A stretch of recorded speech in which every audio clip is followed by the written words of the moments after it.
I've had people ask me what I did to heal. And first I want to start off by saying what I did doesn't necessarily mean it's something that you can do or should do. And it was a journey. So I'm happy to take you on the 12-month journey I've been on so far.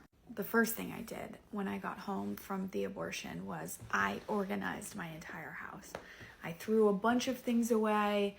I just mega organized. And the function of that was to just not think, to just do, to keep my hands busy, to keep my mind busy, to just keep myself from thinking about how absolutely heartbroken I was.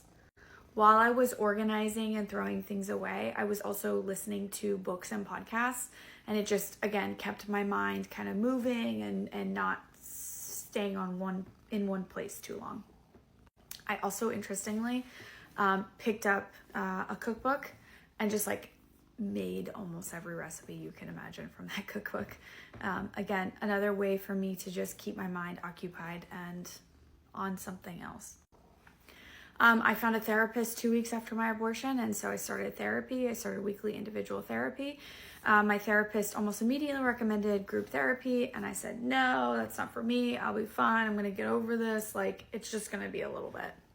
Plot twist, 11 months later, and I'm still in individual therapy every week. About 3 months in, I decided, she had mentioned group therapy again. I was really struggling with shame, but I was also struggling with forgiving myself. And she was absolutely right. Group therapy helped me realize that if I can have grace and compassion and absolute love for the women in my group, I could give myself the same kind of love, grace, and compassion. In group, I met a few women that had cried and really felt their feelings and just kind of languished and just sat with themselves and sat with their emotions. And I was not one of those people. I had only certain places that I would allow myself to do it. So in my car to and from therapy when I was by myself, in therapy, yoga. So especially in the beginning and the end of yoga, when I was settling into my body and into my mind, and then at the end when I was definitely still in shavasana and just I would cry. And then when I would have, deep heart-to-heart conversations with my husband, I would cry. Towards the end of my group therapy, though, I unfortunately had my second miscarriage. And at that point, I became very angry. And so I had to do something with that anger. I felt like life was unfair. Things were just totally unjust. And I was freaking out about the future of my family and what was going to happen. And so I actually started boxing. I still do boxing. It's a great release for me. It's not just a physical release, but it's also, there's so many things you learn in boxing that has been very, very good for my mind. So if you're still watching this, I think the question is, what would be a good release for you? What's a safe place? Where can you, if you're like me and you need to find time and space to release, what's a good place for that? Obviously finances, and if you have other living children, those things come into play. Group therapy was absolutely life-changing. And so you can possibly do that.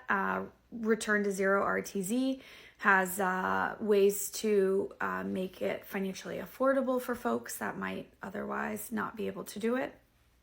And I think the other thing I learned in therapy was it's okay not to just sit and fall apart. Some people can do that, and some people can't. And so containing the emotions is okay. And finding space to release them is also appropriate and a good thing to do. Healthy avoidance is not a bad thing. So, listening to podcasts, listening to books, learning how to cook. Watching movies, watching documentaries, watching TV shows, right? This is not a bad thing.